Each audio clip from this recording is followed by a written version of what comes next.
Finally, AGR, we got a few minutes left on this show. A club that we haven't talked a lot about yet this week, Pacific FC. Big dramatic comeback Sailor Sea Derby win in Langley against Vancouver FC, courtesy of Alejandro Diaz and his 2 goals. Certainly reintroducing himself to Pacific fans and obviously Vancouver fans who had their own share of those moments from him. But after this game, Pacific still 7 points out of the playoffs. 10 games left to play. AGR, do you think Pacific can mount that hurdle and put themselves back in the playoff race?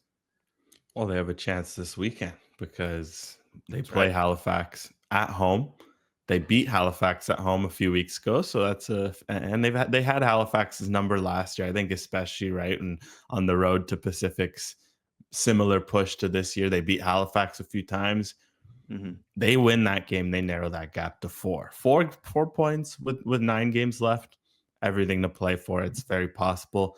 If they draw 7, it's still there. Granted, you're going to need a little to go to your way. They lose 10. I think 10 might just be a bridge too far to cross. But I think they have every chance because heading into a game like that, they're starting to tick all the boxes you'd want. Back-to-back wins for the first time all year. That's a huge, bingo, so to speak. One that they've really struggled is consistency game to game. So that's why reason one why this was a big win. Reason number 2, Diaz gets goals number 2 and 3 of the year. Hadn't scored since May. He gets goals, 1 and 2 back with Pacific in stint 2. And for good record, shout out to him for getting goals 40 and 41 in CPL play. Right. Resetting the record, passing former teammate Taryn Campbell, who's on the other side with those goals.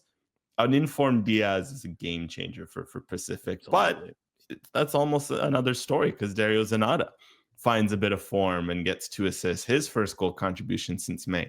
Josh Hurd scores his first goal since April of last year. That's a huge. Is that how? Good Lord.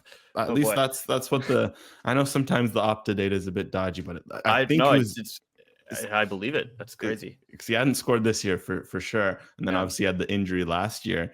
That's huge because all of a sudden they're getting a bit of form from their attackers. They've been leaving Marco Bustos out. He has 1 goal contribution. It was against Halifax in that win since April. Otherwise, he's struggled to get goals and assists. James Merriman maybe sending a bit of a message by, pushing him into a super sub role. Bustos is probably sitting there seeing his guys get goals and assists. Think, why not me next?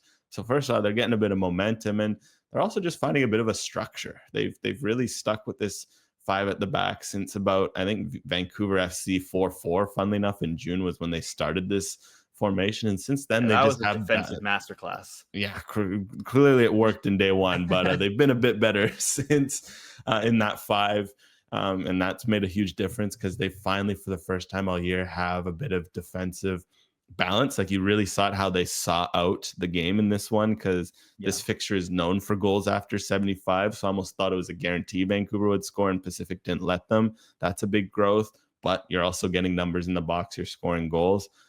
Of course, for Pacific, as has been the story of their season, adversity will continue to follow them. Adversity will continue to haunt them. They're going to be missing Finn Tugwell and Eric Lajeunesse for the rest of the season because both are going back to school. James Merriman and the club not getting in the way of their education. So now they're going to have to adjust because, my math correct, of course, they just signed a new center back.